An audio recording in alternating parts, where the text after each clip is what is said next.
Welcome to CivilNet. As many of you know, our Insights with Eric Hacopian has taken a little hiatus. Eric is currently across the pond, but we will be doing weekly interviews instead. So today I want to discuss what's next in terms of Armenia's opposition with Eric. How will they balance and check this new government? So first off, Eric, can you explain to our watchers, what do we mean by an effective political or even parliamentary opposition, and why is that important? Well, it's important because in a democratic system, especially in a parliamentary system, where it's sort of it's somewhat, I wouldn't say totalitarian, but it's a total power system in which if you have a majority, you can do as you please, pretty much within the bounds of the Constitution. It's very important to have an opposition that is aggressive and challenging the mistakes made by the government, places where they can improve, and giving a different vision of the country if they have one. So it's a healthy opposition is vital to any proper democratic system.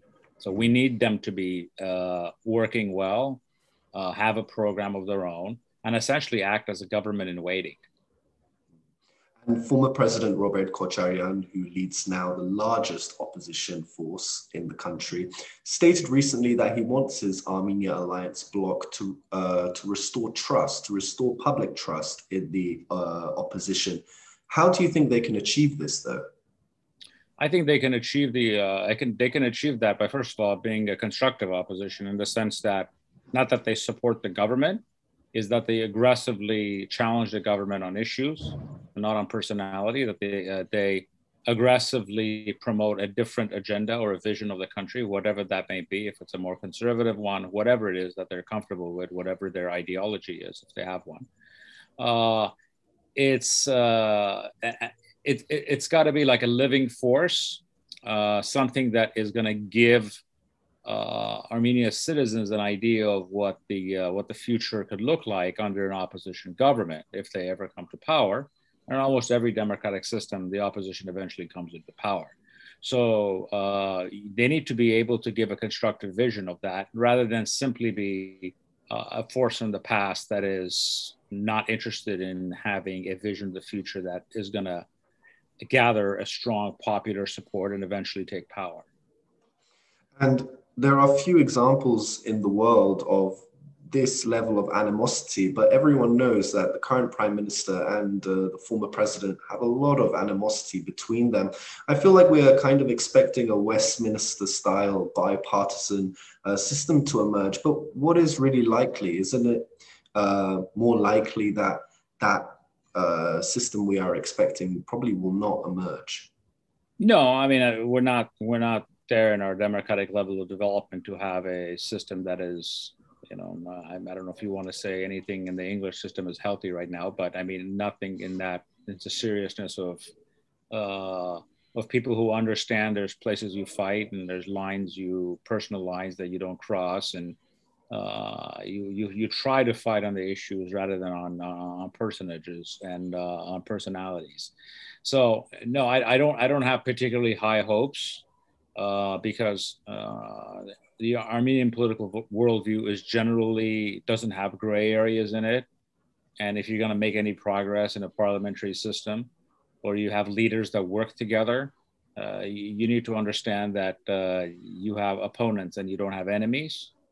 And I think this is the key thing. We need to move from a system in which, your opponent is a traitor or some horrible other thing, but your opponent is someone who has a different vision of the country. You might hate that vision, but you don't have to hate the individual. I think that's what we need to strive for. Am I optimistic of what this current set of individuals? No, I'm not. That would be rather naive to expect that. But we shouldn't, at the same time, people change, systems force people to change. So we can't be too deterministic that just because these two people hate each other, they cannot come together in different things, because all good politicians, at their base instinct, are opportunistic, which is not a bad thing. You can say being an opportunist is a bad thing, but being opportunistic in a political sense is making things happen. So I'm hopeful, but most likely not. And furthermore, some would say that the Armenian government, the Pashinyan government, took steps that impeded the development of a healthy opposition. Do you think this is true? And can the government ultimately benefit from a strong opposition? And finally, one more question would be, in general, what do you think Armenia's political system is lacking that really is striking, in your opinion? Well, I mean, you packed a lot of questions. I think what we're lacking, and I'll start with that one, is we're lacking in nuance. We're lacking in the sophisticated view of the world that has opponents and not enemies. We're lacking in the sense that we don't have ideological politics of left and right in the traditional sense. We don't have a politics of ideology where people have different visions. It's all personality driven, and it's all personally hatred driven to a great extent. So that's what we are lacking. We're lacking a political culture, which unfortunately is actually, doesn't exist in a lot of parts of the world. And even in fact, in some parts of the West where it did exist, it's actually going away. So that's what we're primarily lacking. And going back to your earlier questions, if you can just repeat it, because it was just too many things together. But so the Armenian government, some believe anyway, took steps that really impeded the development of a strong, healthy opposition. And I'm asking, can it actually benefit from there being a strong opposition? Well, no political force likes an effective opposition, but every society needs an effective opposition. So it doesn't matter what's good for them. I could care less what's good for them. Or none of us should care less what is good for them. What's good for the country that matters. And for a healthy, successful democracy, you need challenges to power and you need an effective opposition. As far as what they did to impede, it's very hard to say, because I think people who have theories like that are frankly giving him too much credit. I think the Prime Minister lucked out with the opponents that he has right now, because he has opponents that are far more unpopular than him and have lost an election to him by 30 points. And they're going to be, if the government lasts for 5 years, they're going to be around for a long time.